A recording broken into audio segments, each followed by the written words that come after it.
Eh bien, bonjour, merci de votre présence. Nous commençons donc avec quelques décalages à cause de la queue. Mais voilà, le moment est venu de commencer. Donc merci à vous d'être ici. Merci aux intervenants ici présents et puis aux partenaires aussi pour cette 20e édition de l'Université de la Terre, dont le thème est Nature égale futur. Alors ce matin, on a une question complexe qui nous occupe. IA pour quel projet de civilisation ? Et à l'origine, l'organisation m'avait donné 2 heures pour organiser. Puis j'ai dit, vu la qualité de nos intervenants, en 1h30, ça devrait être fait. On devrait y arriver simplement, tranquillement.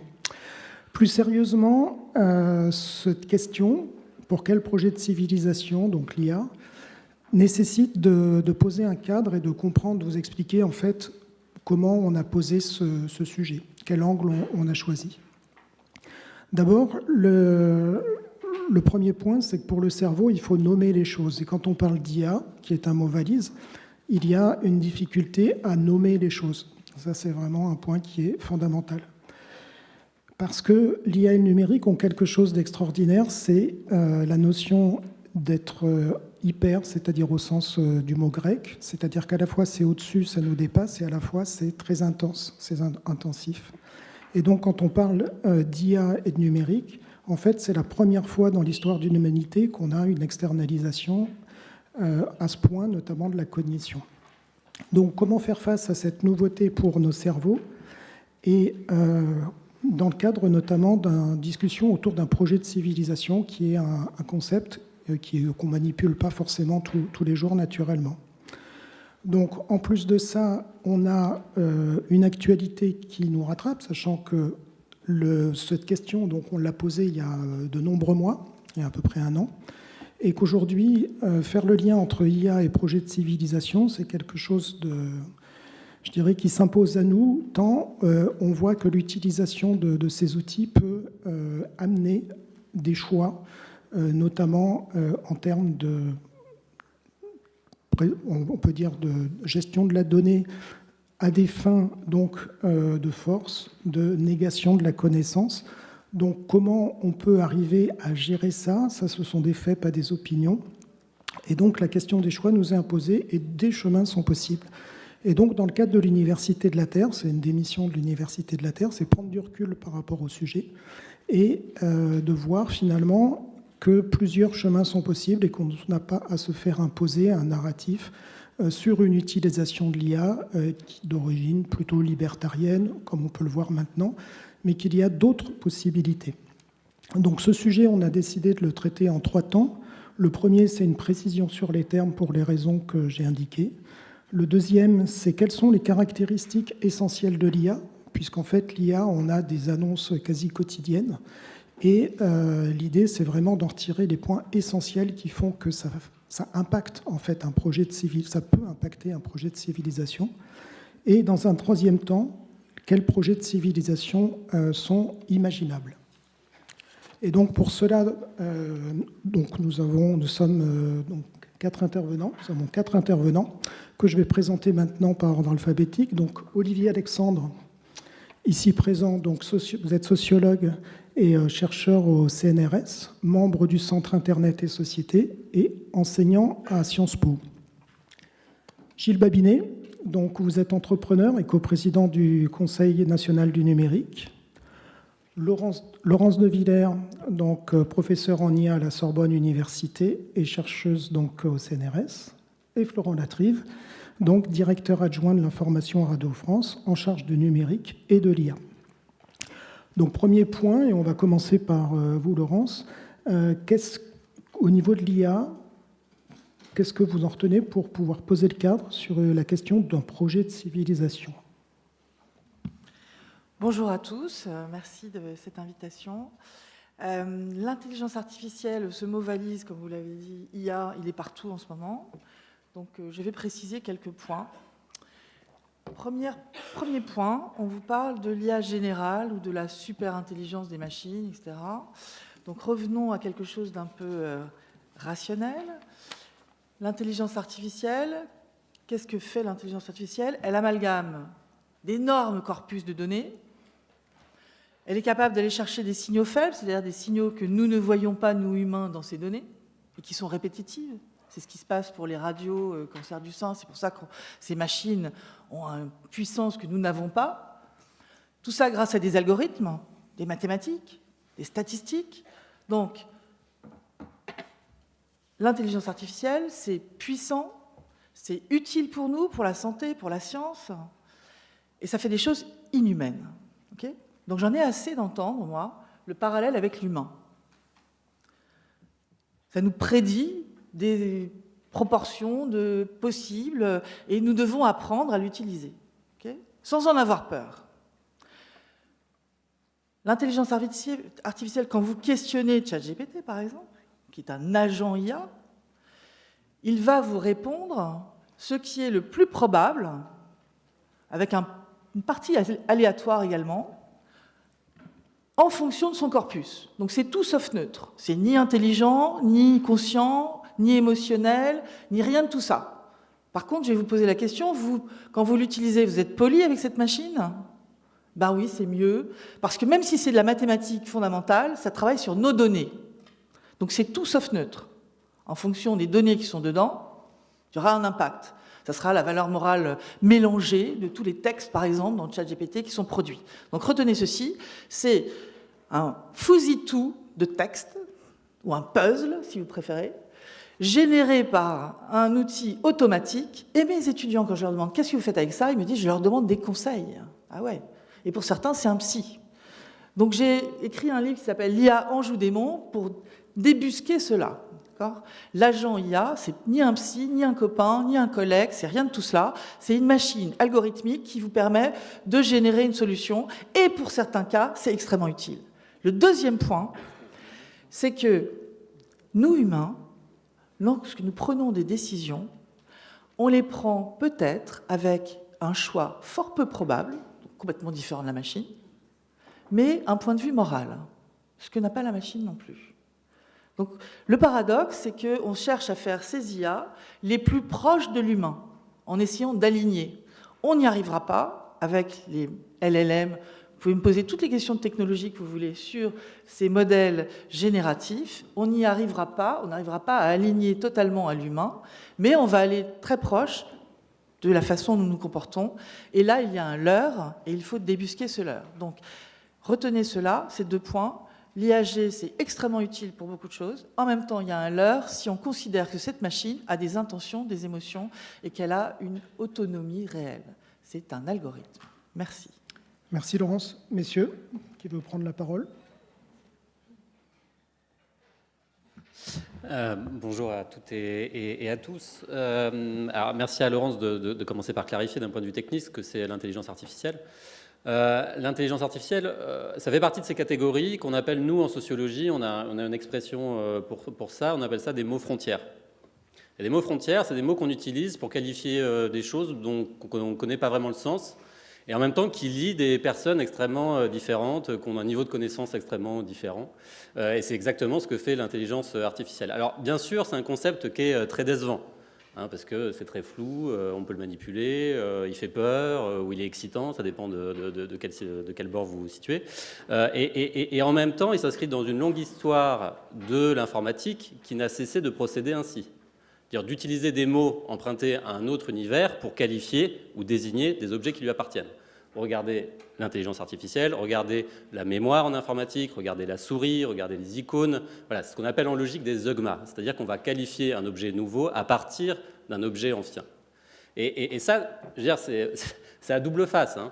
Et c'est une double face qu'on retrouve depuis l'histoire de l'intelligence artificielle. McCarthy, père fondateur de l'intelligence artificielle, disait « J'ai utilisé le mot d'intelligence artificielle pour avoir des financements ».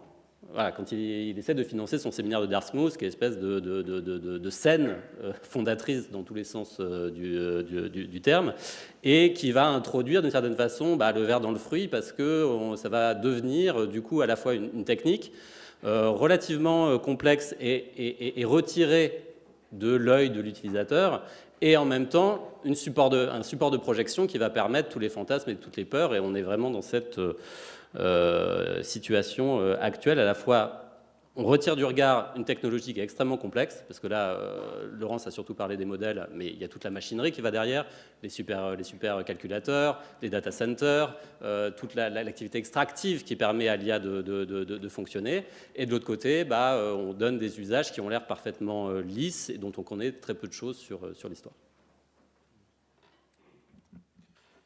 Bonjour à toutes et à tous. Merci de m'avoir invité dans ce débat qui promet d'être passionnant. Et je pense que c'est intéressant de savoir que pendant longtemps, il y a eu un certain nombre d'acteurs qui ont milité pour qu'on cesse d'utiliser ce mot d'intelligence artificielle et à la place, on utilise celui de machine cognitive. Et ce qui probablement montre bien qu'il y a un désaccord sur la nature même du débat. Mais si ce désaccord persiste, c'est qu'il y a quand même beaucoup de caractéristiques très anthropomorphes de ces machines. La première d'entre elles, c'est qu'elles se nourrissent des mêmes données que nous. Elles observent, elles lisent, et donc finalement, cette capacité à saisir des signaux que nous saisissons est une première source finalement d'interpellation, et qui fait qu'on se pose la question de savoir si elles sont dotées de conscience ou pas. Et puis après, il y a, je crois, d'autres sujets que vous avez tous à l'esprit. C'est le fait que c'est des machines de production. Potentiellement, elles sont capables de remplacer des tâches que l'on effectue. Donc ça aussi, c'est un enjeu qui revient beaucoup dans les débats, qui est une source d'inquiétude. Est-ce qu'on va se faire remplacer par les machines tout ou partiellement? Et puis, il y a aussi des qualités ou des caractéristiques qui ne sont pas forcément des qualités d'ailleurs, qui nous interpellent. Par exemple, les modèles sont capables de biais, peuvent être de droite ou de gauche, par exemple. C'est un débat qui anime beaucoup l'Internet actuellement, parce que les corpus d'apprentissage sur lesquels ils ont travaillé ont eux-mêmes ces caractéristiques. Et enfin, et je crois que c'est quelque chose qui est aussi l'objet d'un débat, elles sont capables de création. Alors évidemment, c'est quelque chose qui est contesté parce qu'on dit, mais en fait, c'est pas une création dans la mesure où ça se nourrit de données qui ont été à la base des créations humaines.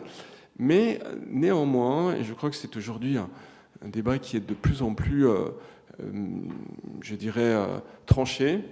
Les artistes utilisent de plus en plus de l'intelligence artificielle et reconnaissent eux-mêmes que celle-ci est capable de faire des choses tout à fait stupéfiantes. Je lisais hier, et je finirai là-dessus, que j'ai oublié son nom, mais un auteur de littérature a été tout à fait bluffé par un texte qui a été produit par un modèle génératif qui a été très très bien prompté, de sorte à ce que quand on le soumettait à un jury, eh bien, il pensait que c'était plutôt le modèle produit par l'IA qui était le modèle authentique plutôt que celui produit par l'auteur. Merci Gilles. Florent? Moi, je suis assez frappé sur la question de la définition de ce mot, de voir qu'on tourne autour depuis très longtemps et d'essayer de chercher qu'est-ce qui distingue finalement de l'informatique en général ou du numérique. Souvent, on va essayer de comprendre, se dire pourquoi une machine est intelligente. Il y a un des tests qui était par un des fondateurs de l'informatique, Alan Turing, qui était le test de Turing, et de se dire finalement, une machine est intelligente quand on discute avec elle et qu'on n'est pas capable de discerner si c'est une machine ou un humain. Alors, c'est une définition extrêmement frustre de la notion d'intelligence, qui ne dit rien de ce qu'il y a derrière et qui finalement ne se préoccupe que du résultat final. Est-ce qu'on est bluffé? Est-ce qu'il y a une illusion ou pas? Il y a eu longtemps des tests, il y a eu un Loebner Prize pendant très longtemps dans une université anglaise où chaque année des chatbots comme ça s'affrontaient et avec des jurys qui essaient de déterminer si c'était des êtres humains ou pas. Mais au bout du bout, la question du bluff, en fait, elle est au cœur de la question. Et ce qui était évoqué là par Gilles Babinet, qui était le fait qu'il y ait eu, c'est le Nouvel Observateur là, qui a fait une sorte de mise en concurrence entre une nouvelle écrite par Hervé Letellier, donc prix Goncourt, et une intelligence artificielle avec un prompt fait par Benoît Raphaël, spécialiste de l'IA. Et à la fin, effectivement, un jury de lecteurs, Hervé Letellier lui-même, ont dit, mais en fait, finalement, ce texte écrit par une IA est sans doute meilleur que celui d'Hervé Letellier, qu'il le reconnaissait lui-même. Et la nature profonde de tout ça, moi ça me dit une chose, c'est que finalement c'est la première fois qu'on a une technologie où on ne cesse de comparer les résultats de cette technologie à ce que font des humains. C'est-à-dire que tout d'un coup c'est comme si on avait une technologie et qu'on était obsédé par la concurrence de cette technologie avec nous-mêmes. Et c'est une énorme différence avec le mot outil qu'on a tendance à utiliser en permanence. On s'est toujours dit que les outils, certes, ils pouvaient être extrêmement puissants, ils pouvaient nous dépasser parfois, mais on ne les voyait pas comme des concurrents de nous-mêmes. Or, tout l'imaginaire qui est porté aujourd'hui par l'intelligence artificielle ne cesse de nous ramener à une concurrence avec nous-mêmes. Et je pense que c'est ça, un peu la question compliquée à dénouer et qui est l'enjeu principal aujourd'hui sur l'utilisation de ce mot. Alors, avant d'avoir le point sur le projet de civilisation, Laurence.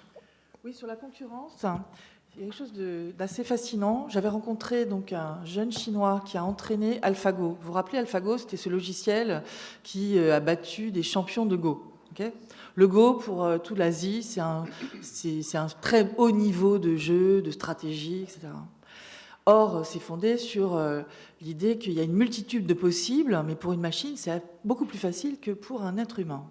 Et donc, ce jeune qui s'appelle Fan Hui, que j'ai pu rencontrer dans une conférence, m'a dit c'était une tricherie quand même de comparer l'humain à cette machine. Parce que cette machine, elle avait été faite par un grand nombre d'ingénieurs et avec beaucoup de données venant de parties d'avant. La machine avait joué contre elle. Enfin, la machine avait fait beaucoup plus de parties que ce type champion, lui aussi, de Go, n'avait pu faire dans sa vie. Donc, c'était complètement injuste. Et il m'a dit, c'est la même chose, si vous voulez, si vous compariez une Jaguar qui sort d'une usine faite par des ingénieurs incroyables, on a mis une puissance pour faire cette machine, à un champion du monde de course à pied. Donc, arrêtons de comparer. La concurrence est complètement stupide. Et pour faire ces machines, il y a beaucoup d'humains. On n'arrête pas de nous dire que tout ça, c'est autonome. C'est totalement faux.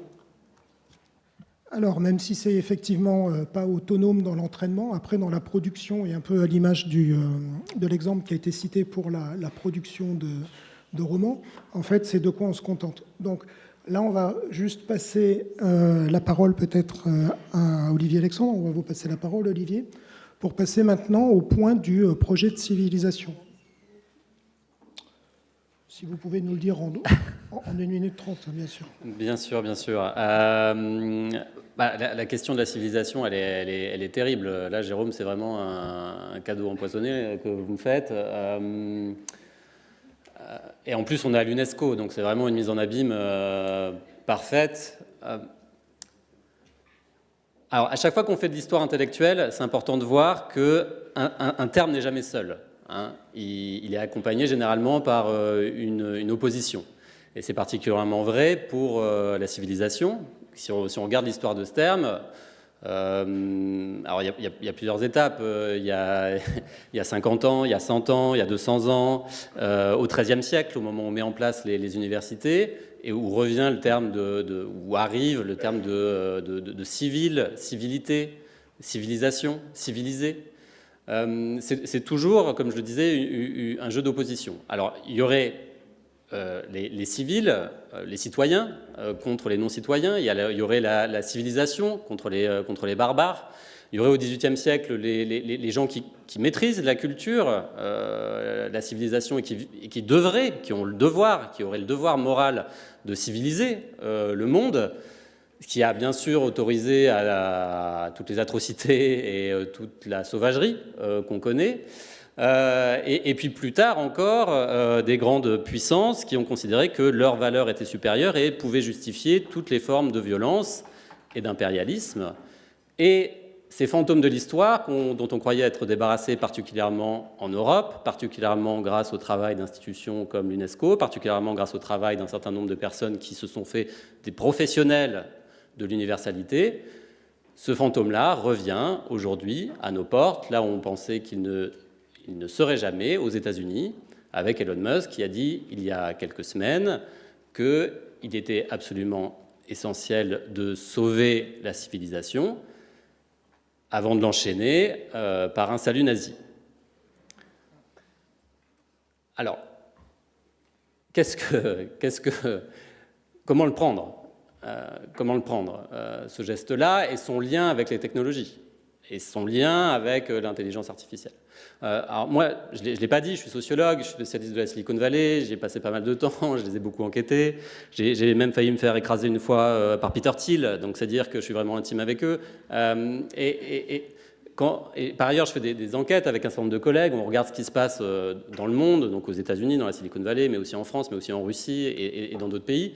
Et quand on regarde la manière dont l'IA est produite, c'est très très net. Vous avez 3 endroits où l'IA est développée, conçue comme un projet de civilisation, à la façon d'un impérialisme. Il n'y a que 3 options. C'est les États-Unis, c'est la Russie et c'est la Chine, indépendamment de leur puissance industrielle respective. Les autres, ils se positionnent soit dans une grande chaîne de la production, type l'Inde, d'autres revendiquent la souveraineté, comme en France, ou encore l'autonomie, ou encore défendent un certain nombre de valeurs culturelles, comme en France quand on dit il nous faut des outils qui produisent des intelligences artificielles génératives françaises. Et alors, bien sûr, il faut s'intéresser à ce débat. Moi, je pense qu'en fait, une manière de le reprendre et de le positiviser, en fait, de le rendre positif, ce débat sur la civilisation, c'est de s'interroger sur la manière dont notre civilisation et notre place dans la civilisation amène à produire ou à contrôler ou à repousser à l'inverse de la violence. Et de ce point de vue-là, l'intelligence artificielle, elle est tout et son contraire, elle est Angers démon, effectivement, comme le dit le titre du livre de Laurence, et parfois elle fait la bête quand elle dit faire l'ange, et elle peut faire l'ange quand elle dit qu'elle fait la bête, pour reprendre le mot de Pascal. Et ce que je trouve absolument essentiel, c'est de comprendre à chaque fois qu'on utilise un outil d'intelligence, dit d'intelligence artificielle, dans quelle chaîne de production on s'inscrit. Et en l'occurrence, ces gens dont j'ai parlé, aux États-Unis, en Russie, en Chine, ils s'inscrivent quand même dans des chaînes qui sont extrêmement brutales. Extrêmement brutales par rapport au contenu, extrêmement brutales par rapport aux créateurs de contenu, extrêmement brutaux aussi par rapport aux différentes concurrences qui peuvent exister, extrêmement brutales par rapport à la chaîne de valeur avec des annotateurs, annotatrices, modérateurs, modératrices qui travaillent dans des conditions économiques, psychologiques extrêmement néfastes, et le tout s'enracinant dans une chaîne de production qui commence bien souvent en Afrique, au Congo notamment, avec ce qu'on appelle les minerais du sang, et qui terminent aussi bien souvent en Afrique, puisque tout un tas de nos objets dits artificiels finissent leur course et leur cycle de vie là-bas. Donc je pense que d'une certaine façon, l'IA, c'est aussi un moment de conscientiser notre rapport au monde et la façon dont, malgré nous, parfois, on s'inscrit dans ce grand cycle de la violence et s'interroger sur la manière dont on peut le refroidir et le civiliser. Merci. Florent, un mot pour compléter. En fait, ce qui est très frappant dans ce que vient de dire Olivier Alexandre, c'est on voit même le titre de la conférence du jour.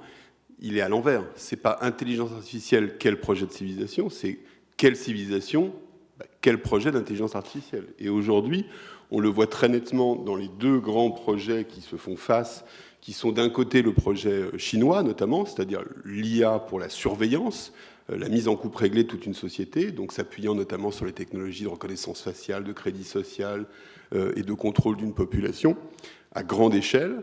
Et à l'inverse, ce qu'on est en train de voir dans l'émergence du projet, alors très difficile à nommer, mais techno-capitaliste, libertarien extrême, techno-libertarien, peu importe, qu'on voit émerger autour de Trump et d'Elon Musk, où il faut plonger un peu dans le détail. C'est-à-dire quand on lit de façon précise ce qui est en train de se passer avec le DOGE, qui est leur espèce d'organisme mené par Elon Musk, qui s'attaque à l'État fédéral, en fait, ce sont des personnes qui vont accéder en masse aux données de la sécurité sociale, des impôts, dans toutes les bases de données qui représentent le gouvernement, et essayer de brancher des outils dessus pour analyser et en fait réduire les effectifs. Il y a des projets entiers pour automatiser les licenciements de fonctionnaires, des choses comme ça. Donc on est vraiment dans le démantèlement, le désarmement total de l'État fédéral, qui est dans la droite ligne de ce que Olivier Alexandre connaît par cœur, qui est le projet de fondation libertarien et tel qu'il est pensé.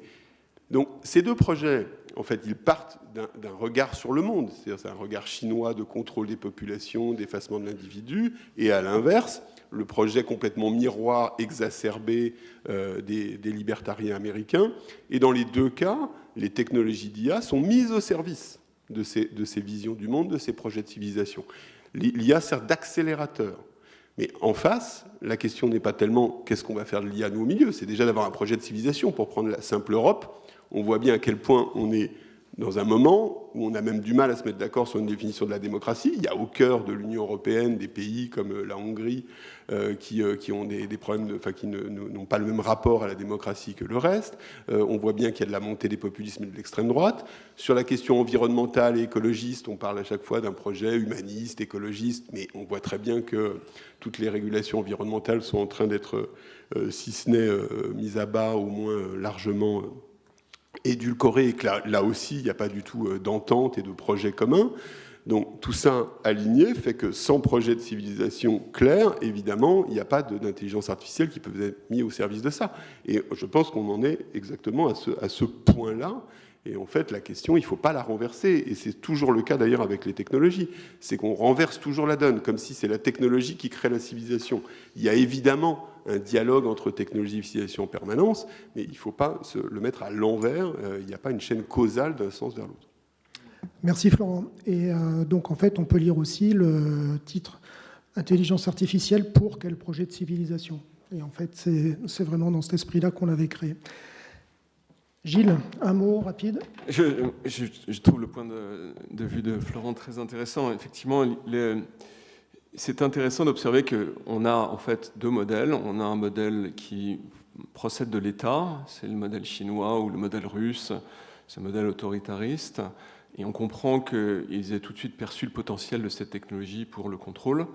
Mais on comprend moins finalement que cette espèce de retournement de la Silicon Valley. La Silicon Valley, c'était un endroit où les premiers entrepreneurs du numérique, c'était des hippies, c'était le Homebrew Computer Club, ce sont des gens comme Steve Jobs qui avaient comme projet politique de prendre l'informatique aux militaires et aux grandes corporations comme IBM pour pouvoir structurer justement une société communautaire à partir de la micro-informatique. On est en 1975, vous avez presque 20 millions d'Américains qui vivent dans des communautés et le projet du Homebrew Computer Club, du Whole Earth Catalog, c'est réellement de permettre à ces communautés d'exister par l'informatique. Et donc vous avez un renversement complet. Et je crois que c'est important de comprendre qu'est-ce qui était à l'origine de ce renversement. Il y a beaucoup de facteurs possibles, mais l'un d'entre eux, me semble-t-il, c'est une perception objectiviste du code. C'est-à-dire que le fait que quand vous êtes un programmeur, vous faites quelque chose et vous êtes absolument fasciné par le fait que cette chose est parfaite. C'est-à-dire que vous donnez une instruction, vous répétez cette instruction 1 million de fois et ça donne toujours le même résultat. Et vous avez une perception qui est très démiurge en réalité. Et quand vous portez ça à grande échelle, quand vous faites en sorte qu'il y a des millions de programmeurs et que ceci, finalement, crée une forme de culture du code, vous avez vraiment une notion de finalité utilitariste comme projet de civilisation qui apparaît.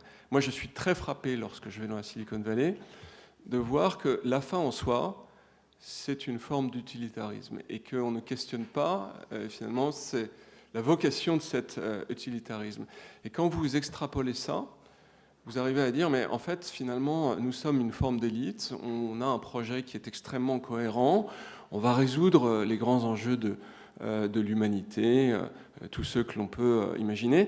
Et en fait, la démocratie, ça nous freine, parce qu'on est confronté à des gens qui ne comprennent pas ce que l'on voit, et donc vous finissez par le Doge et par ce que l'on voit aujourd'hui, les Curtis Yarvin, les Peter Thiel et Elon Musk, ce sont des gens qui ont réellement un projet politique exclusif, au sens excluant, et je crois que c'est à nous, l'Europe, qui malheureusement va reposer la tâche d'essayer de les arrêter. Alors, très rapidement, Laurence, je compte sur vous. Ils rigolent tous. Moi, je vais faire très rapide. Je pense qu'en ce moment, on est totalement inconscient, que ce soit aux États-Unis, en Chine ou n'importe où, sur le vrai sujet de civilisation. Le vrai sujet de civilisation, pour moi, c'est les futurs talents, c'est l'éducation, c'est nos enfants, qu'est-ce qu'ils vont faire avec ces outils. Et je ne vois personne distancié. Quand on crée des machines qui vont modifier la façon dont les gens apprennent, qu'on ne fait pas attention aux conséquences à long terme de ces sujets sur les enfants, sur leur cerveau, on va vers une coévolution humaine terrible, avec une adaptation à ces machines. Et une preuve de ça, donc le 11 février, moi j'étais à Station F, j'étais dans une table ronde avec quelqu'un qui dirige l'IX et qui dirige les grandes écoles, et quelqu'un d'autre qui était en charge de l'éducation pour les hauts niveaux d'ingénieurs, mais pas les grandes écoles. J'ai été fascinée par les questions du public qui étaient, mais enfin, les jeunes qu'on recrute en ce moment, ils sont incapables de créer, ils vont tous copier-coller du code qui vient de ChatGPT. Il n'y a plus aucune créativité chez ces gens-là, par paresse. Et ça, c'est un sujet monstrueux. Si demain, et en plus il y a une ineptie totale qui est de dire que la machine fait mieux que nous, c'est faux, même pour ces trucs de littérature, c'est du marketing. Essayez de faire un petit poème. Radio France nous avait dit ça aussi sur les ondes, que c'était génial en poésie. Il y a, mais excusez-moi, le dadaïsme, le surréalisme, c'est de la poésie parce qu'il y a une vision idéologique derrière. Sur ce que fait cet objet, il n'y a aucune vision derrière. C'est du premier degré. Alors qu'après on juge, on anthropomorphise, on projette dessus que ça a des qualités humaines ou des qualités exceptionnelles, c'est notre faute. Donc le vrai sujet de civilisation pour moi, c'est qu'est-ce qu'on fait sur l'éducation des futurs talents, si on veut parler d'économie, ou tout simplement de nos enfants. Alors effectivement, c'est une vision...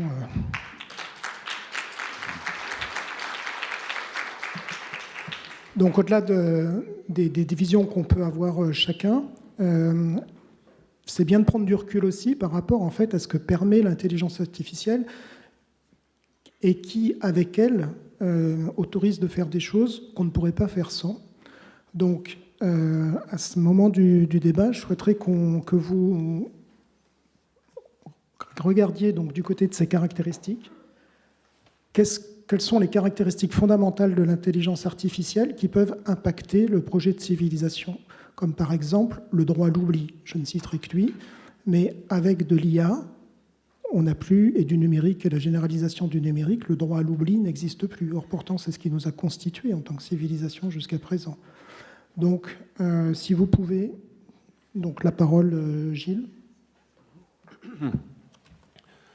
La perspective, c'est très rapidement d'avoir ces technologies qui sont partout, en réalité. Vous avez déjà utilisé l'intelligence artificielle depuis ce matin, parce que dès que vous ouvrez votre smartphone, pratiquement toutes les applications en possèdent. Sur les 48 applications qui se trouvent sur mon écran, mon premier écran de téléphone mobile, je n'en ai qu'une qui ne contient pas de l'intelligence artificielle. C'est vous donner une idée de à quel point c'est présent. Donc cette capacité réflexive des IA va être de plus en plus présente. Et le premier champ dans lequel, évidemment, elles vont agir, c'est dans celui de la production. Donc le débat sur le futur du travail est un débat qui n'est pas celui de cette table ronde, mais néanmoins qui inquiète beaucoup d'entre nous. Et cette même capacité d'interaction, eh bien, elle va nous induire une forme de rupture anthropologique que l'on peut déjà percevoir.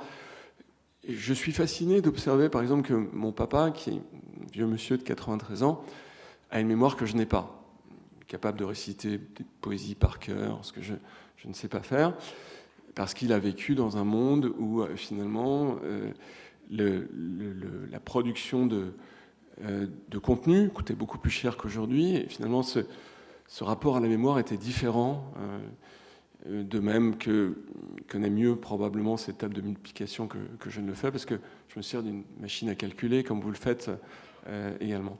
Et donc, l'induction cognitive, Laurence vient de le dire, c'est probablement l'un des premiers enjeux. Je crois que c'est un enjeu qui est à la fois positif, ça peut nous pousser à aller plus loin dans certains domaines, ça peut nous aider à apprendre. Aujourd'hui, la Khan Academy a créé des modèles extraordinaires. Vous pouvez dialoguer avec Einstein, avec finalement tout un tas de grands personnages historiques qui n'ont qu'une seule caractéristique commune, c'est qu'ils ont beaucoup produit de littérature, ce qui fait qu'on peut apprendre, on peut entraîner des modèles qui vont après reproduire qui ils étaient.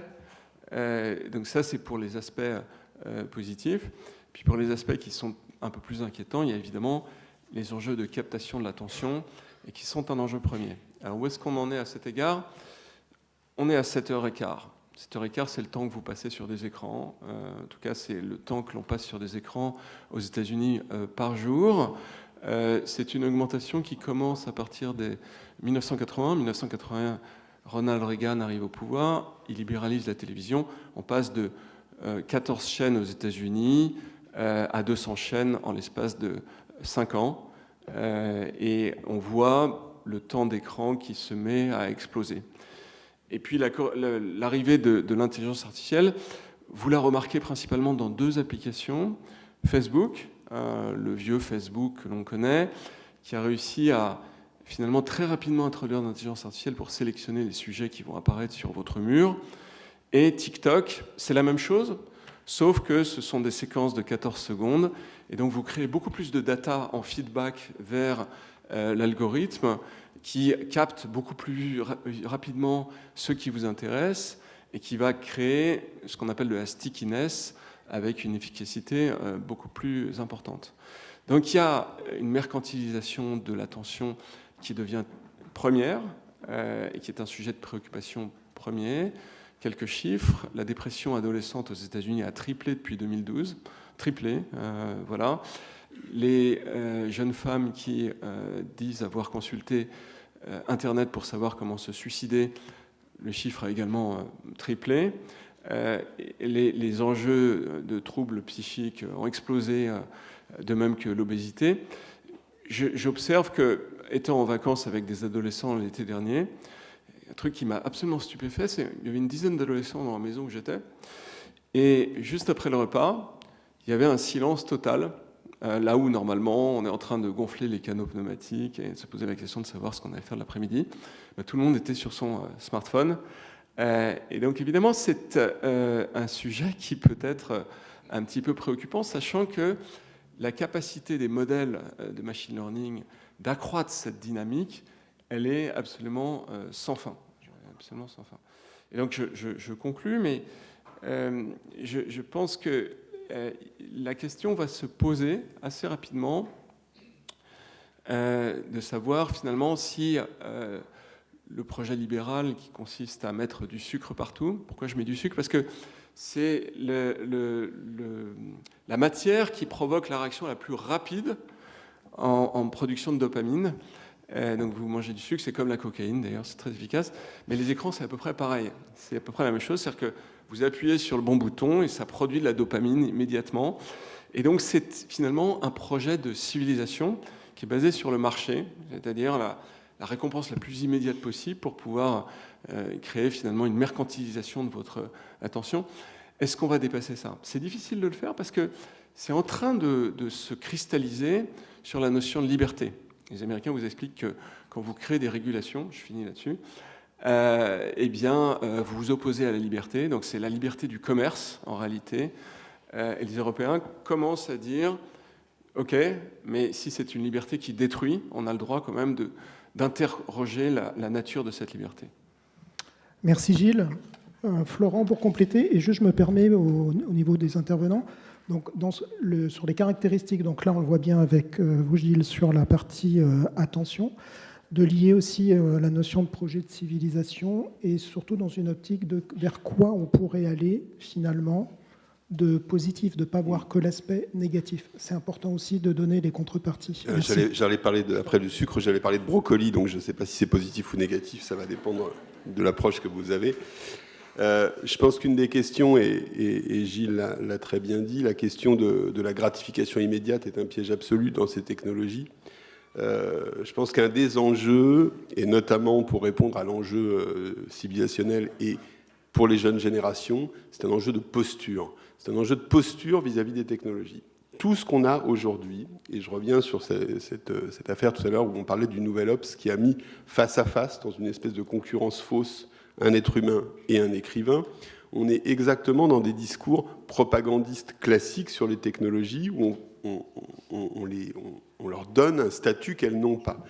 Et malheureusement, on est dans une civilisation où on accepte cette mise en scène en permanence.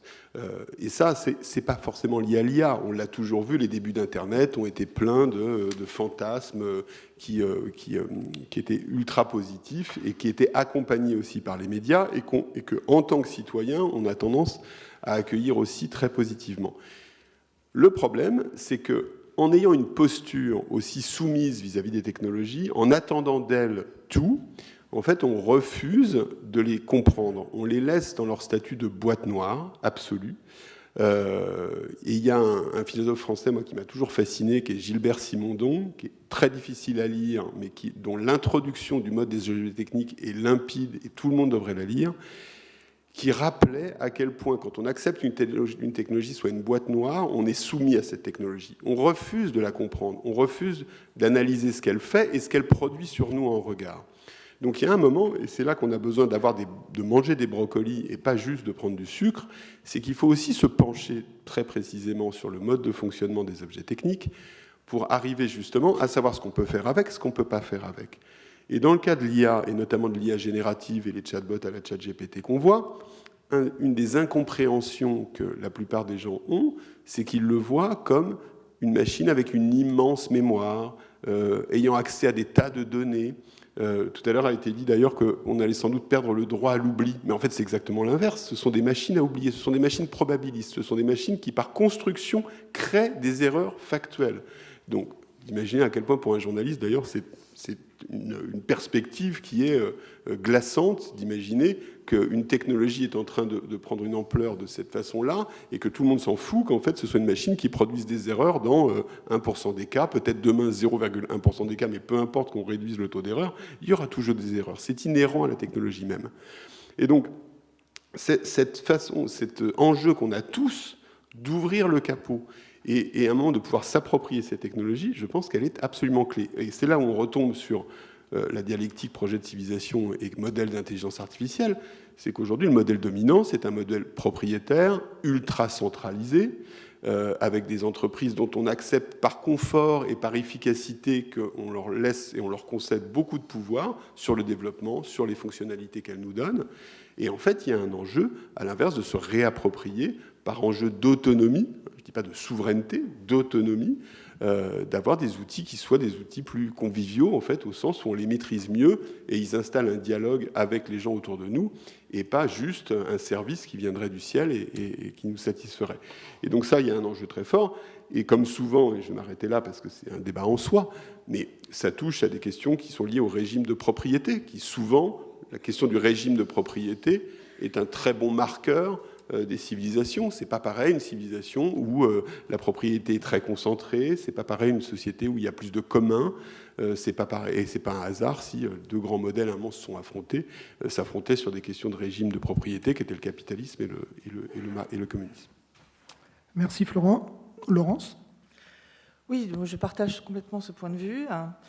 Il faut faire des communs, et puis il faut arrêter aussi de raconter n'importe quoi et de marketer effectivement ces objets.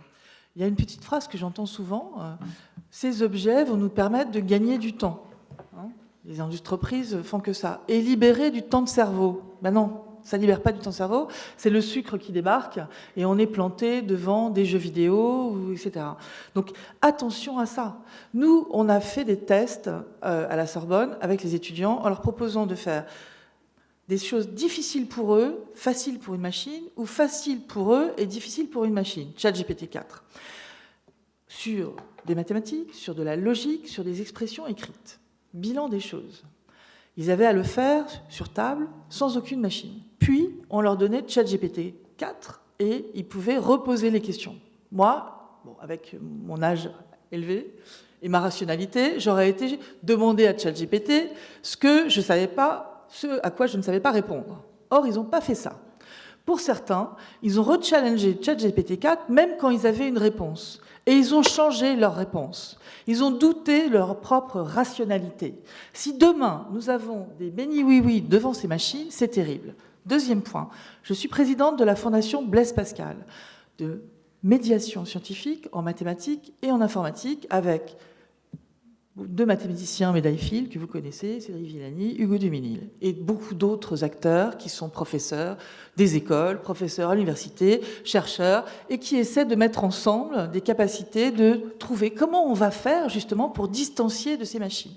On a créé des capsules éthiques et IA, elles sont faites. Elles sont autosuffisantes, comme la main à la pâte, avec ces projets pour vous expliquer l'électricité, etc. On acculture les professeurs sur des termes comme qu'est-ce que c'est qu'un cookie, qu'est-ce que c'est que la prise de l'attention et la dopamine. On a un truc sur effectivement exactement ça. Je l'ai fait tester grâce à Édouard Philippe au Havre dans 2 classes. C'est pour le cycle 3, où il y a une partie de cours qu'on pourrait faire comme ça. Il y a un seul professeur. C'est transversal, hein, ça touche tout, parce qu'on m'a dit après à l'école, mais ça touche les mathématiques, ou alors ça touche le français, ou machin, ou la philo. J'ai dit, ça touche tout le monde. Et donc, ces capsules, ça permet 2-3 minutes de vidéo, de discuter ensemble, et d'essayer de comprendre, et de créer cet esprit critique à l'école, avec un professeur, en essayant de distancier. Et ça, les enfants m'ont dit, ah bah c'est pour ça que ma mère, quand elle vient, elle me pique mon portable, c'est pour ça que je ne suis pas content. C'est à cause de la dopamine.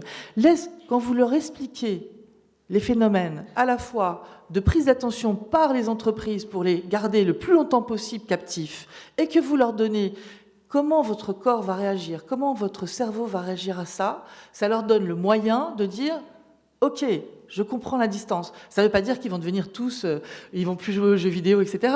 Mais au moins, ils ont un moyen de distancier. Dans mon livre, je fais la même chose pour les adultes, en expliquant que la dopamine, pour nous, c'est la même chose, mais ces objets qui nous sortent un mélange de textes, ils n'ont aucune profondeur. Il n'y a rien derrière. Il n'y a ni intention, ni émotion, ni quoi que ce soit. Et Antonio Damasio dit très bien, pour être rationnel, il faut être émotionnel. Ces machines ne sont pas émotionnelles. Et pour avoir travaillé toute ma carrière pendant 20 ans sur la modélisation des émotions à travers l'IA, on en est très loin. On sera toujours sur une surface, mais une surface qui manipule. Relisez Kahneman. Système 1, système 2. Comment je décide? Système 1, très rapide, et toutes ces machines font qu'on n'a même pas le temps de penser, on va cliquer. Typiquement, on est pris au piège. Et relisez Richard Thaler, autre prix Nobel en économie en 2017, sur le nudge. Tous ces systèmes nudge, c'est-à-dire qu'ils vous influencent. Qu'est-ce que c'est que le nudge? Vous êtes sur Internet, vous cherchez une chambre d'hôtel, vous en avez trouvé une, petite ligne rouge en bas, 25 autres personnes sont en train de regarder la même chambre. Paf, je la prends. Okay, c'est ça le nudge. Et le nudge digital, il est partout. Il est dans le choix par défaut, il est dans tout des tas de pièges. Quand j'ai essayé de travailler là-dessus sur les normes, eh bien, je me suis confrontée aux industriels qui disaient « Ah bon, mais non, nous, on n'utilise pas ça ». Tout le monde l'utilise. La loi sur l'IA a proposé, le triptyque, c'est quoi? C'est la loi, les normes et l'éthique. La loi sur l'IA a proposé d'interdire tout ce qui était manipulation subliminale.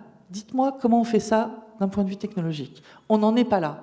Mais c'est bien d'avoir des garde-fous, mais en tout cas, il faut apprendre que ces machines incitent, manipulent, prennent l'attention, et qu'en même temps, on peut faire des choses formidables. Donc, essayons d'élever le débat en soulevant le capot, comme l'a très bien dit mon voisin.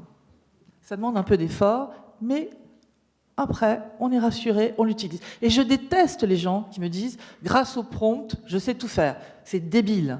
La machine n'est pas un outil comme un marteau, hein, parce que d'abord, les mecs qui le font, ils peuvent le changer, vous vous rendez compte de rien. Donc quand vous promptez, vous êtes peut-être à côté de la plaque. Et puis, ça manipule de partout. Je pourrais vous en dire, mais je n'ai pas le temps. Eh non, je confirme. Bon, alors, lisez. Jérôme avait demandé un peu d'espoir, je crois. En dernier point, Olivier. Ouais. Pardon, excusez-moi Olivier, avant les questions de la salle. Donc 15 minutes après de questions de la salle, si vous voulez penser à vos questions. Ok.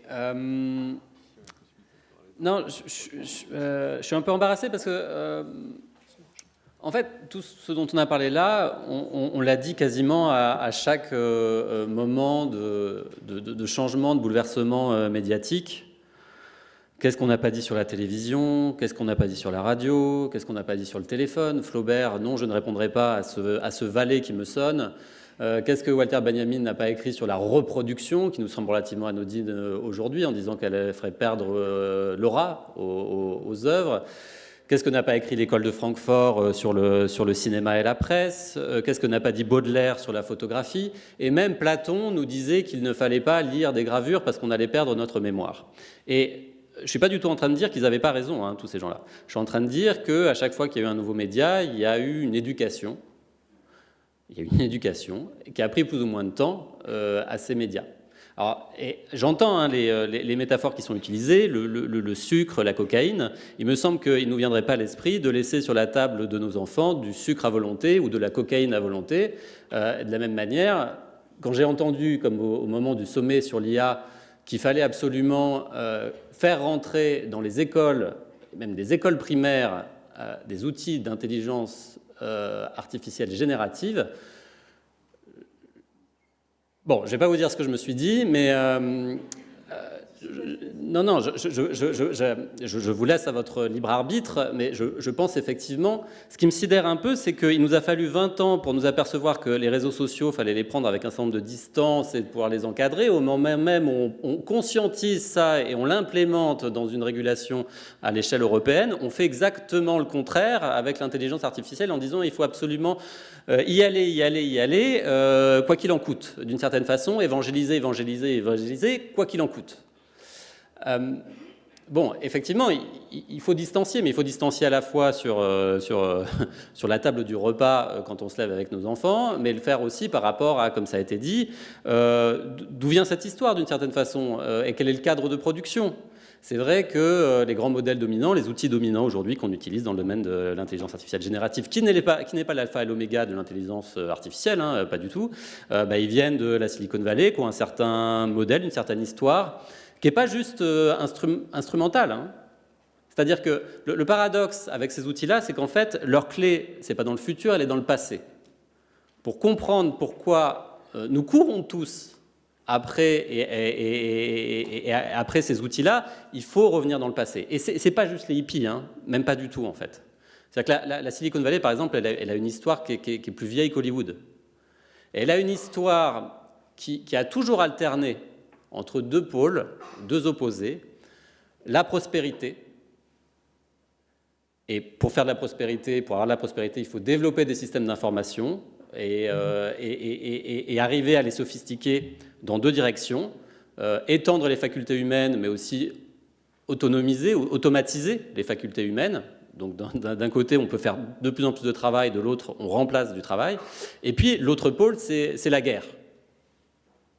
Voilà. On est assez loin des communes, hein, mais si vous regardez la Silicon Valley dans les années 10, si vous regardez la Silicon Valley dans les années 30 et les années 40, c'est vraiment ça qui l'a obsédé. Et ensuite, les années 50-60, et d'ailleurs, les recherches en programme d'intelligence artificielle se sont beaucoup fait avec des programmes d'investissement militaire. Alors aujourd'hui, bon, les modèles qui se développent, c'est extrêmement ambivalent et il n'y a pas de solution simple en fait, parce que c'est à la fois des entreprises qui les développent, mais c'est beaucoup des scientifiques au sein de ces entreprises. C'est-à-dire qu'à la fois, ils font du modèle propriétaire et en même temps, ils s'inscrivent, ils font des publications, ils n'arrêtent pas de dire qu'il faut faire des choses en open. Et l'open n'est pas la panacée. Parce qu'en fait, si vous vous intéressez à l'histoire de l'open logiciel, du logiciel libre, en fait, vous apercevez à quel point c'est virusé, d'une certaine façon, par les grandes entreprises qui financent, qui salarient des gens pour orienter d'une certaine façon les contributions au logiciel libre. Donc c'est pas la solution. La solution, c'est sûrement donc de l'éducation, comme ça a été dit beaucoup, de l'attention à quels sont les systèmes de production, de l'attention à dans quelle direction nous allons, parce qu'il ne faut pas oublier que ces systèmes, encore une fois, même s'ils ont l'air parfaitement inoffensifs quand on les utilise à travers le doux écran de nos interfaces et des applications, il y a toute une machinerie extrêmement violente, extrêmement coûteuse, environnementalement parlant, socialement parlant. Pour prendre juste l'exemple de l'eau, les entreprises qui ont la main sur l'intelligence artificielle, ils ont une augmentation de leur consommation en eau de 30% au cours des 2 dernières années. Je ne sais sais pas si vous avez noté, mais notamment dans le nord de la Californie, il y a une sécheresse structurelle et une sécheresse qui va être bientôt une problématique générale, y compris dans nos pays. Et pour ça, il n'est pas sûr que les outils d'intelligence artificielle soient totalement ou complètement la solution. Donc là, ça fait la transition, mais on n'y est pas avec la table ronde qui va suivre. Mais Gilles, peut-être avant les questions dans la salle, mais très rapidement, s'il vous plaît. Je voudrais juste essayer de finalement terminer sur une note un peu optimiste, parce que je crois que l'interpellation de Jérôme, c'était est-ce qu'on a quelque chose de positif à espérer de l'intelligence artificielle? 2 observations. Tout à l'heure, j'évoquais le fait que ce sont des technologies qui sont très orientées sur finalement la captation de notre attention et une forme de contrôle en réalité, et qu'au-delà de ça, le projet politique qui se dessine, c'est un projet de domination. Et donc, pour l'Europe, il y a probablement un projet qui est exactement l'inverse à essayer de créer.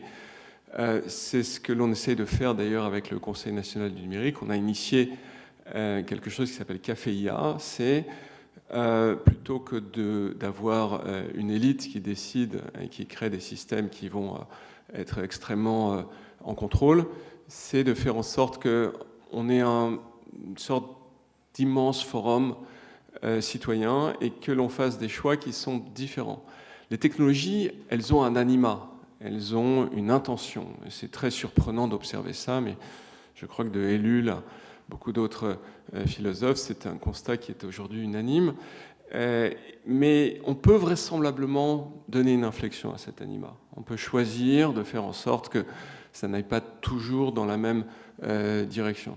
Je crois que pour l'Europe, c'est un peu l'heure de vérité. Est-ce que l'Europe a quelque chose à dire? Finalement, c'est le continent qui a inventé l'humanisme, et à l'heure de l'avènement de la machine, c'est peut-être le moment de se dire il faut qu'on se retrouve un peu et qu'on essaye de créer quelque chose ensemble. Et ça ne partira que par une conscience populaire de ce que peuvent ces machines, de ce qu'elles peuvent faire. Donc, tout à l'heure, je parlais du temps court. Il y a un autre temps, qui est le temps qui effraie, je pense, les gens qui sont dans la domination, c'est le temps long. C'est le temps de l'éducation, mais c'est aussi, finalement, le temps du symbole, le temps de l'individualisation, le temps de l'inconscient, le temps de se trouver soi-même, en réalité. Et ce temps, c'est un temps qui est un temps beaucoup plus aride, beaucoup plus difficile à développer, mais c'est un potentiel des machines qu'on voit d'ailleurs en médecine assez bien. Et je crois que cette dimension, c'est une dimension qui mériterait d'être creusée parce que c'est finalement celle de l'épanouissement et probablement du vivre ensemble. Tout à fait. Bernard Stiegler parlait d'ailleurs de l'individuation. Effectivement, avec l'accélération du temps et le temps des machines, l'individuation est de plus en plus délicate. Alors, au niveau des questions, alors on va faire les questions. On a un quart d'heure, donc je vous propose de poser des questions courtes dans vos prises de parole et de dire à qui vous souhaitez la poser, ou si c'est pour tous les intervenants. Je ne sais pas s'il y a des micros. Donc il y a des micros normalement qui sont... Ah, voilà, c'est ça. C'est dans cette salle, c'est ça. Allez-y. Merci. Merci pour vos interventions. Je voudrais commencer en citant le court-métrage Pleure pas, Gabriel, qui, je pense, s'inscrit dans la continuité de tout ce qui a été dit. J'aimerais mentionner l'arrêt Google Spain, qui consacre le droit à l'oubli et qui, par rapport aux intelligences artificielles, pose une question juridique sans doute nouvelle à traiter. Cependant, ce droit existe et c'est un droit de tous les citoyens de l'Union européenne. J'aurais une question très simple. Qui, parmi les membres de cette conférence, sont pour consacrer une personnalité juridique aux robots? Merci. Surtout pas. Merci, monsieur, de poser cette question. On en a débattu pendant déjà 10 ans. Moi, j'ai fait de la robotique sociale.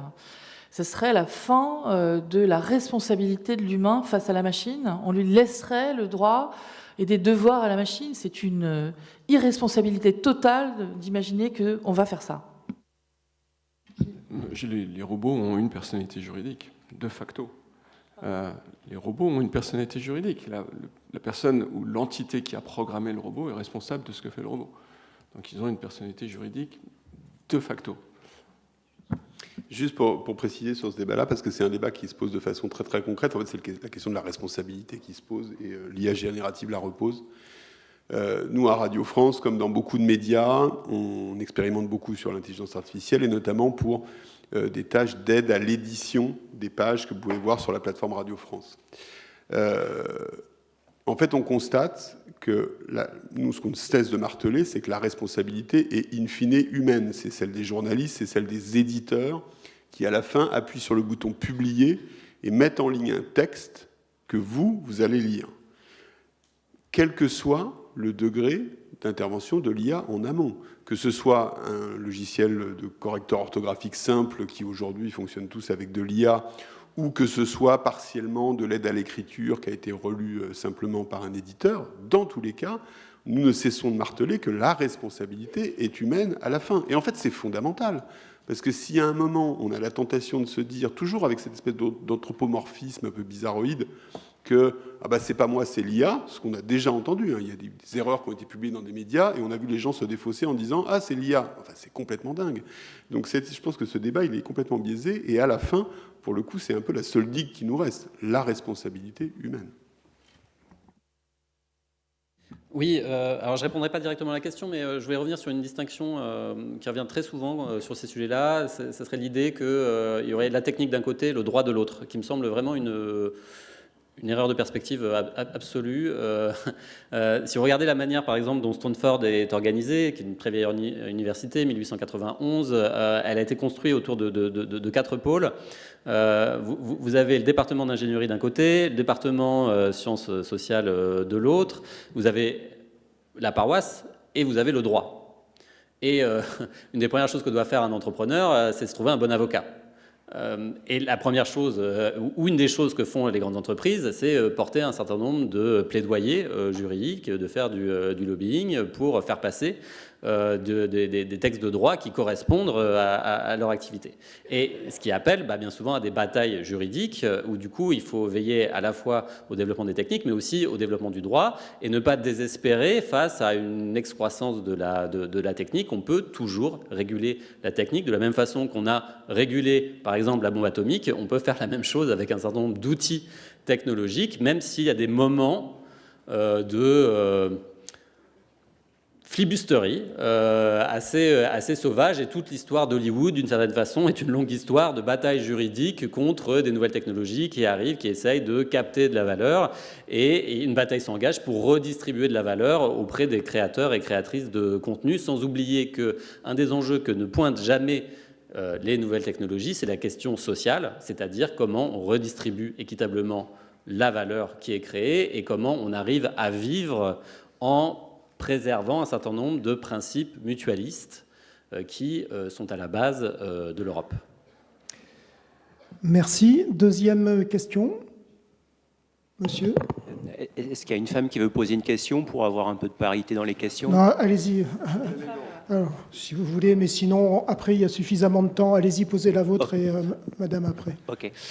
Donc, voilà, un des gros avantages et un des gros défauts de l'intelligence artificielle, c'est que c'est une heuristique et que le problème de l'intelligence artificielle, c'est que c'est facile. Avant, on passait 3 ans ou 6 ans à faire une thèse et à faire de l'algorithmique. Maintenant, on a des résultats équivalents en quelques semaines.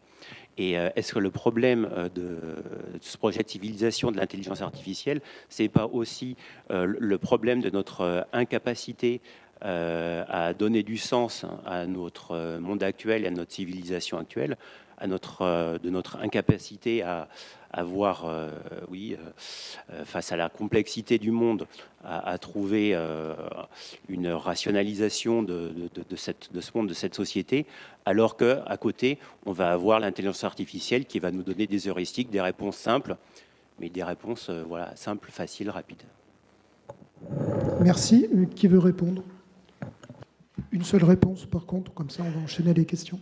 Moi, je pense que votre question, elle est absolument fondamentale, et ça nous retranche. Je crois que dans l'Occident, il y a beaucoup de morts et il y a aussi il y a une culture de la production utilitariste qui est devenue très dominante. Et en réalité, on est des designs contrariés, c'est-à-dire que le temps historique, c'est 6000 ans. Le temps d'Homo sapiens, c'est 200 000 ans. Et donc, on vit dans un monde qui a été normé par le droit, par un certain nombre de contraintes pour vivre ensemble, mais dans lequel on est une sorte d'être contrarié. Et je parlais tout à l'heure de l'importance de cet aspect de l'être symbolique. Je pense que ça va nous pousser, dans la mesure où les machines vont être meilleures que nous dans presque tous les domaines, à aller dans quelque chose qui n'est pas objectivable et qui est probablement très lié à notre capacité d'individualisation. Donc je me suis beaucoup posé cette question de savoir qu'est-ce qui nous singularise. Je crois que c'est ça qui nous singularise en réalité. Merci Gilles. Laurence ? En quelques mots, on est singulier par rapport à ces machines qui ne vont pas nous dépasser et qui ne font pas la même chose. Et en ce moment, je suis sidérée par le niveau que j'entends sur ce sujet-là. Ce n'est pas créatif. Première chose, cette machine, elle embarque des données qui sont numérisées. Okay ? Ça ne vous renseigne pas ni sur l'espace, ni sur la chronologie, ni sur le sens commun. Tout ça n'existe pas dans cette machine. Et on parle de l'intelligence humaine qui crée comme nous, qui est pareil que nous. Mais c'est n'importe quoi. C'est un leurre total. Si demain, on avait des données qui sont capturées par Meta, c'est ce que veut faire Yann Lequin, grâce à des lunettes qui prennent nos interventions en situation avec les autres, peut-être qu'on ira un peu plus loin sur une intelligence qui nous ressemble. Et encore, ça sera quand même lié à une numérisation qui appauvrit tout. L'autre part, un truc énorme que vous pouvez vérifier, cette machine, elle n'a aucun sens de la chronologie, de la temporalité, et elle ne met pas de poids sur certains textes par rapport à d'autres. En ce moment, on est en train de vivre un truc assez rigolo. Il y a des mots qu'on n'utilisait plus, mais qui sont utilisés dans des documents anciens. Alors, ce n'est pas du vieux François, mais il y a des mots qui reviennent dans notre langage parce que ce truc a tout mélangé. Alors, bon... Si vous réalisez à quel point c'est différent de nous, je pense qu'on peut l'utiliser plus intelligemment. Si on rentre dans ce piège qui est de penser que ces machines créées comme nous vont être supérieures à nous, on est foutu pour moi. On va aller dans une civilisation de benets qui vont penser que la machine va répondre mieux que nous et notre rationalité d'humain va en prendre un coup. Or, ce qu'on vous sert là, c'est du marketing. Essayez de regarder comment ça marche, jouez avec ces prompts si vous... Mais surtout, il faut lever le voile sur ce qui est dedans. C'est vraiment... Ça me choque terriblement en tant que... Moi, si je me suis engagée, c'est justement pour aller porter une parole qui soit à peu près vraie sur le contenu, parce que j'en fais. J'ai des étudiants qui sont en thèse sur ces sujets, je travaille sur les LLM, je travaille sur tous ces sujets en traitement automatique de la langue, sur les émotions et qu'est-ce qu'on peut faire avec ces systèmes. Je vous le dis avec assurance, en science, nous ne sommes pas du tout près d'une IA qui est comme nous. Absolument pas. Alors, croyez-le si vous voulez, on anthropomorphise tout, on projette dessus que ces machines vont plus loin. Même quand elles font des erreurs, on dit que ce sont des hallucinations. Vous voyez ?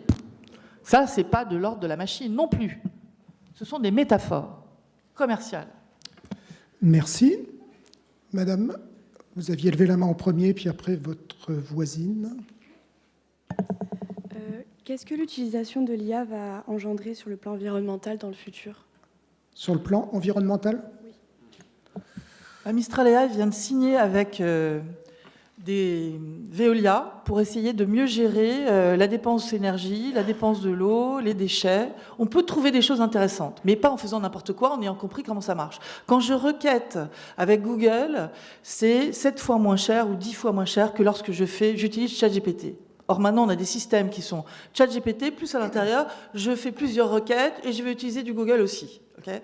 Donc, la recherche d'informations à travers ces objets, c'est n'importe quoi. Et on apprend à tout le monde que ça va répondre comme un humain.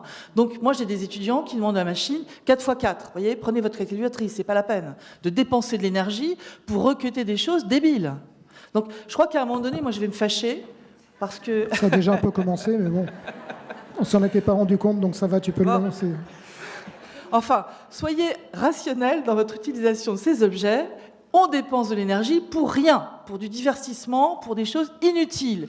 Essayons de trouver une hiérarchie d'utilisation de ces objets.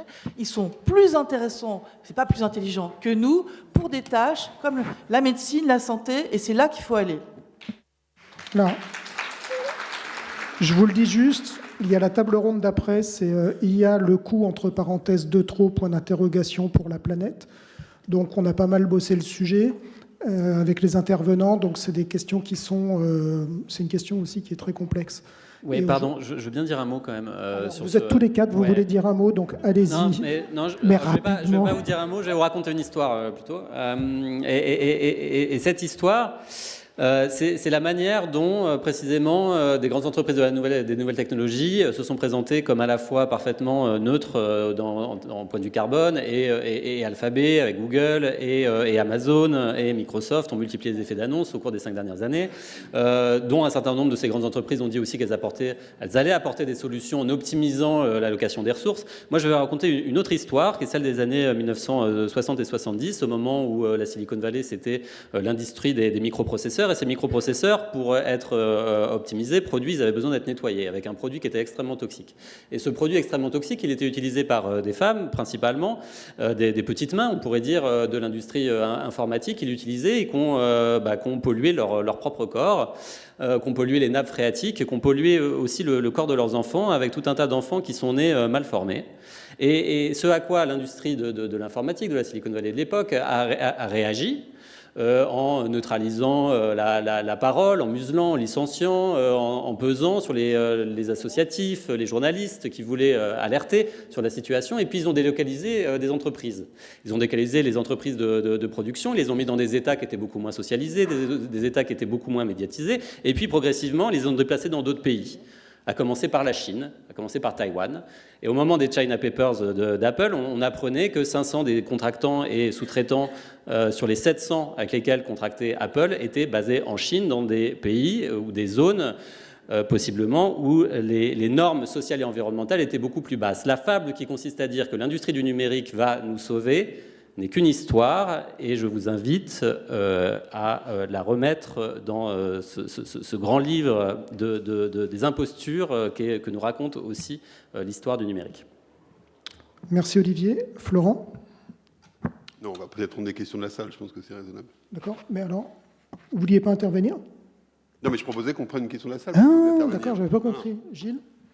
Je vais dire un mot un peu dissonant, parce que ça m'amuse, mais là, actuellement, vous avez le prochain Samsung qui va sortir, et il y a certaines specs qui commencent à être un petit peu diffusées, et en fait, il contient un microprocesseur qui est capable de faire tourner un modèle de 5 milliards de paramètres. C'est un gros modèle, en réalité. Et donc, c'est assez intéressant, parce que par essence, un smartphone, ça ne peut pas consommer plus de 3 watts. Donc, si vous voulez, il faut aussi parfois un peu mettre entre parenthèses un certain nombre de déclarations sur une sorte de croissance absolument exponentielle de ce secteur.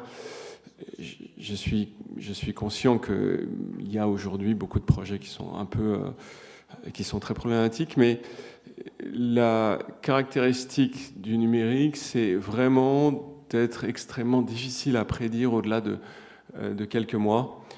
Et je pense qu'on aura des surprises sur les attentes en matière de consommation énergétique et d'eau également. Merci. Question suivante. Et puis après, monsieur. Allez-y, madame. Est-ce que pour nous, les jeunes, c'est trop tard pour prendre une bonne direction, puisqu'on a vraiment grandi, évolué avec l'intelligence artificielle ?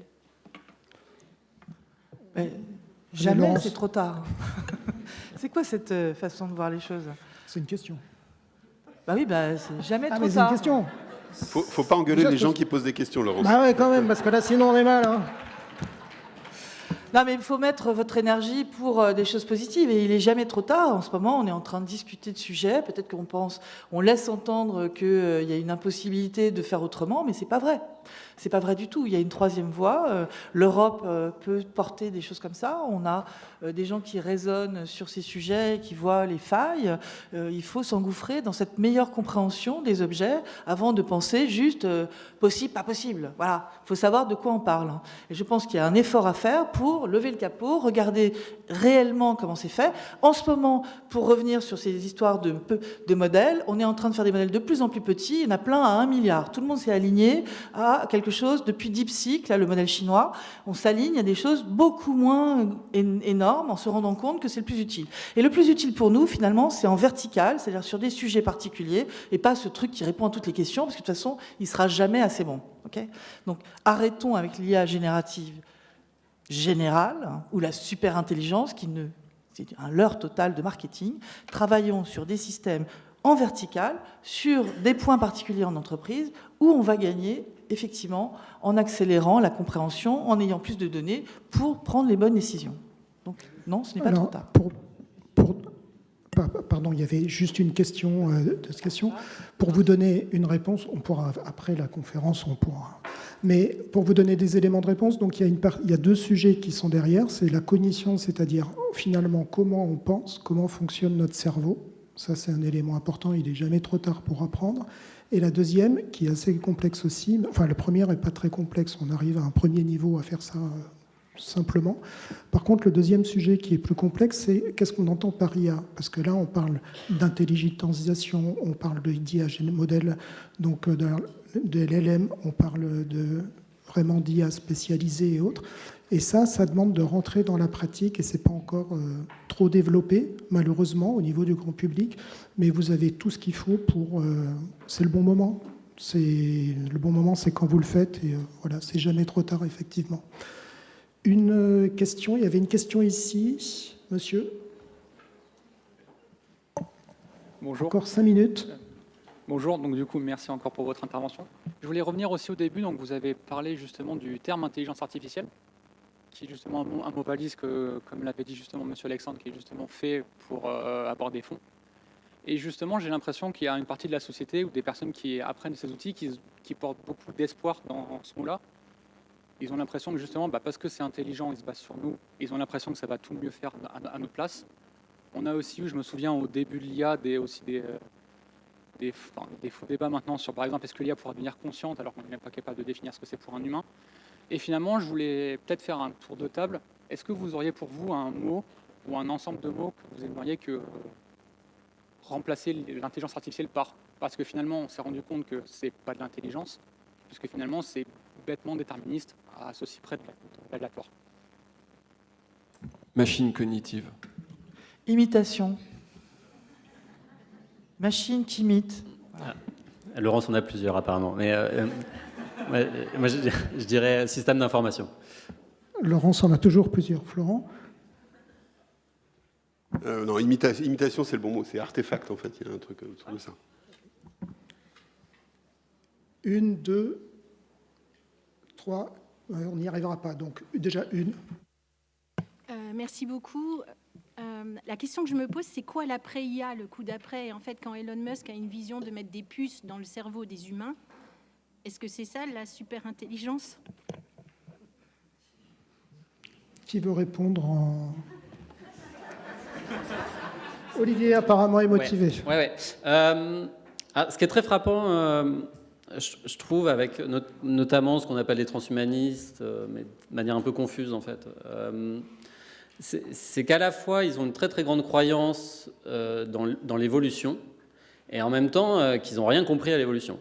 C'est-à-dire qu'ils ont une vision en fait qui est artificialisée de l'évolution. Ils pensent que l'évolution passe par des outils, et des outils qui vont être progressivement intégrés au corps. Mais l'évolution, c'est pas ça, l'évolution. L'évolution, c'est l'histoire d'interaction avec un environnement et de sélection plus ou moins aléatoire. Mais la manière dont ils l'ont appréhendé revient à reléguer en fait tout un tas de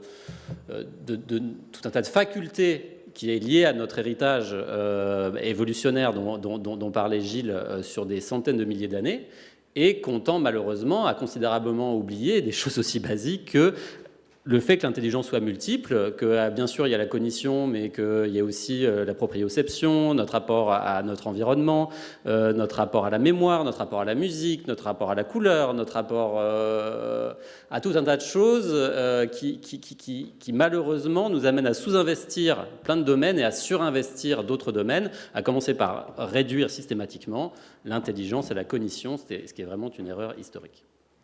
Et il y a une étape qui s'appelle robotisation qui arrive déjà bien aussi. Une dernière question. Donc, monsieur, désolé pour les autres personnes. Oui, bonjour. Merci pour votre conférence. Moi, c'est une question sur les données personnelles. Il y a encore quelques temps, beaucoup de gens répondaient « Ah ben, de toute façon, moi, je m'en fiche parce que je n'ai rien à me reprocher ». Et comme maintenant, on voit l'utilisation au-delà du marketing des données personnelles de l'IA, quelles sont les précautions que vous pourriez nous recommander, ou en tout cas les attentions encore plus de vigilance? Qui veut répondre? Moi, je vais bien répondre. En fait, c'est un faux problème, les données, pour moi, parce que nos données, elles sont déjà capturées. Vous avez vos données sur Facebook ou je ne sais pas trop où. Vous ne savez pas quand vous écoute, quand vous utilisez Alexa, Amazon ou Google, tout ça peut capturer vos données. Donc, il faudrait comprendre qu'est-ce que c'est que les données essentielles. Et puis, vous n'avez rien à vous reprocher, on ne va pas aller s'intéresser à vous, hein, ce n'est pas le sujet. Donc, au contraire, il faut créer des communs, et je pense qu'on devrait donner de données. Un sujet, par exemple, c'est la santé. Quand vous avez un cancer aujourd'hui, et que vous vous rendez compte qu'il y a des gens qui sont frileux pour donner leurs données, alors que la médecine peut faire des grands pas grâce aux données de tout le monde médicales, je trouve qu'on devrait le comprendre. Moi, j'ai un ami qui a un cancer.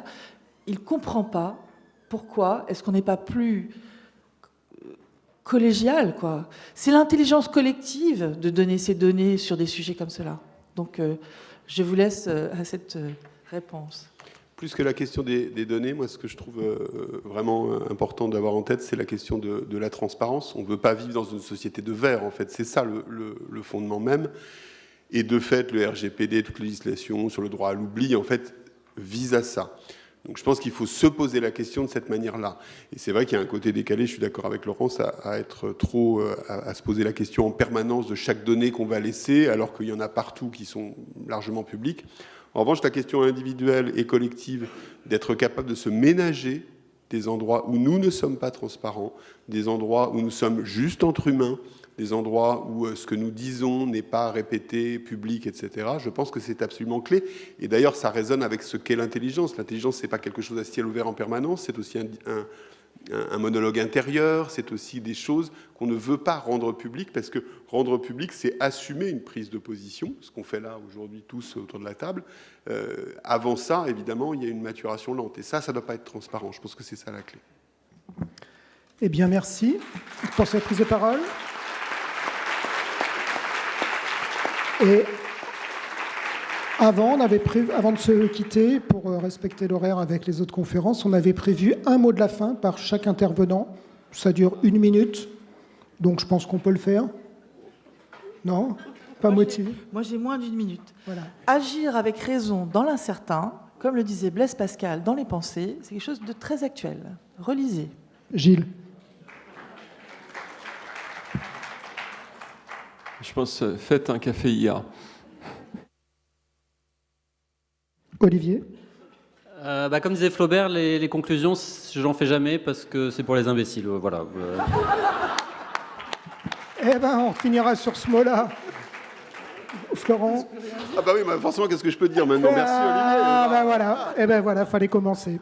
Eh ben merci en tout cas pour cette bonne humeur et à bientôt.